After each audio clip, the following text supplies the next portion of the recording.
This is Tess, 15. I'm doing a physical exam on the dog.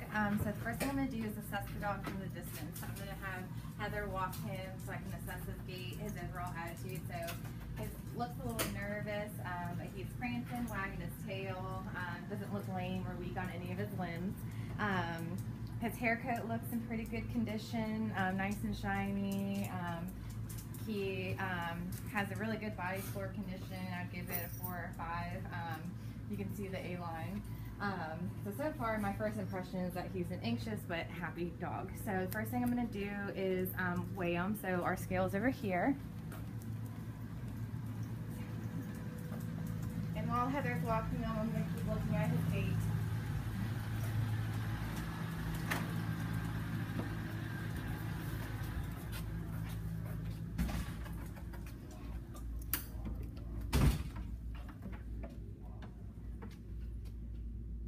So he is 33.3 pounds. To get the kicks, you just divide it by 2.2, and I'm going to write that in his record. So we're going to go back in here.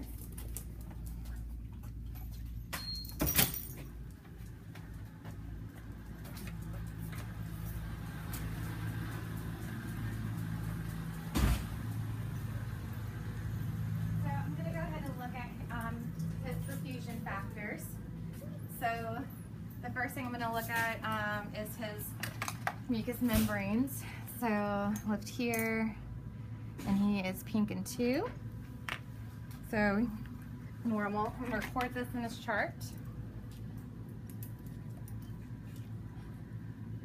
Then the next thing I'm going to do is I'm going to listen to him. So I'm going to grab my stethoscope.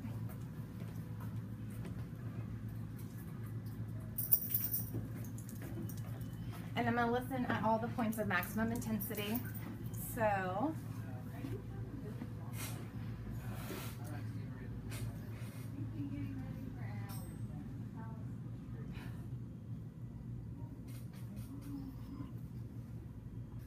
he's got a nice crisp heart rate. I don't hear any murmurs. I'm going to get a heart rate by counting how many heartbeats in 15 seconds and timesing it by 4.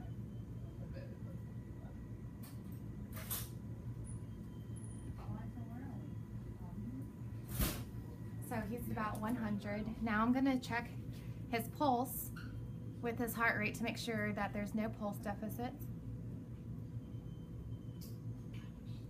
So for every heartbeat, I feel a pulse, so there's nice and synchronous. And I'm going to record that on the chart.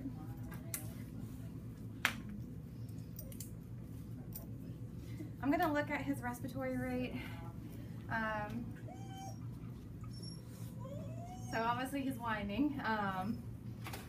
So I'm going to listen to both sides of his chest to make sure that bilateral sounds are normal. Then I'm going to get his respiratory rate the same way I would the heart rate, count for 15 seconds and multiply it by 4.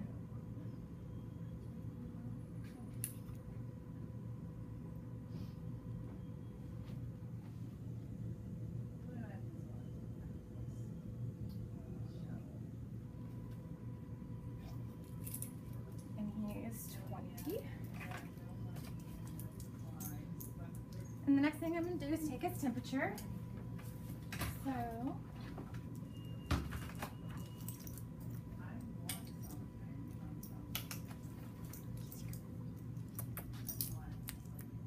good boy. Good boy.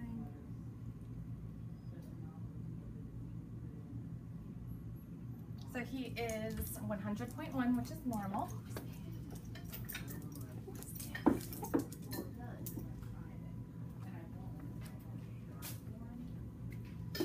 I'm going to record that in his chart. Alright, the next thing I'm going to do is I'm going to look at his head, I'm going to look at his eyes, his ears, look at his mouth. So his eyes look good. He's got a tiny bit of, looks like normal aging in the eyes, so it's a little bit foggy. I'm going to look inside of his ears.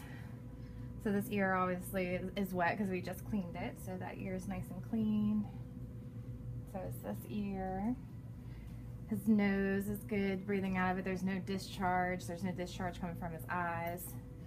Look at his teeth. So he's definitely got some tartar and calculus, especially on his premolars. So that's something that I would note to the owner. His gums, there's no masses underneath his tongue.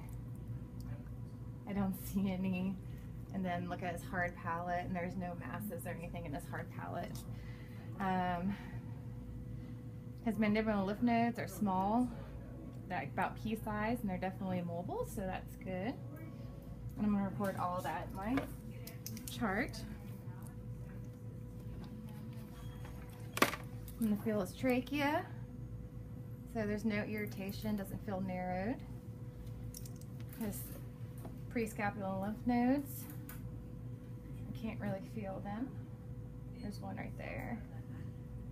And then I'm going to feel for his back and his neck to see if there's any type of pain that I get from him. So if you want to just lift his rump up.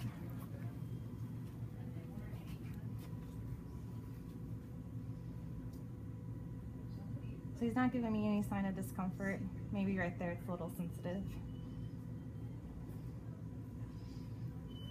Okay. Record that in his chart. And then I'm gonna look back here for any ectoparasites, like any fleas or ticks, any signs of flea dirt, any scabbing, any itchiness, scales.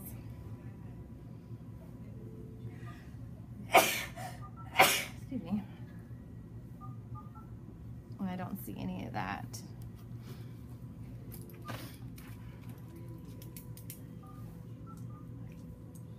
Now I'm going to look at his abdomen. Oh, I know. It's okay. So his abdomen's soft. He's not reacting to any pain. His bladder's small. I can feel his colon and his intestines, and there's nothing that feels hard. Nothing that's giving him any type of pain. Up here I can feel the kidney up here on his left. I think I feel over here on the right, but I'm not sure. So he's not responding to anything being painful, so that's good. Now I'm going to look at his rear end. So I'm going to lift his tail up, see if there's any fistulas, any discharge, any odor. So it looks good. Don't really see anything abnormal there. It's clean back there. Inspect his prepuce to see if there's any discharge, any sensitivity. I don't see anything there. No masses. I'm gonna check his nails. So his nails are a little long, so I would recommend the owner get them clipped. But I don't see any scuffing. No hot spots on his toes. He's let me flex his joints without giving me any issues on this side. And I'll look at this one. Again, able to flex and extend his joints here. He's not giving me any sign of discomfort. His paw pads look good. No signs of scuffing, no masses, no areas of sensitivity. Let me move his legs.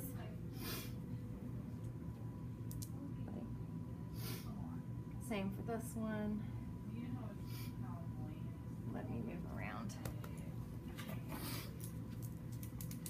Thank you. And the last thing I'm going to look is for his lymph nodes back here. His popliteal. So I can feel the one on the right side is a little bit more dominant than the one on the right side, but it's still small, it's still movable. He's got good muscle mass, good tone, no signs of atrophy. Both sides look pretty even bilaterally. So I would go over these findings with my doctor, and that's it.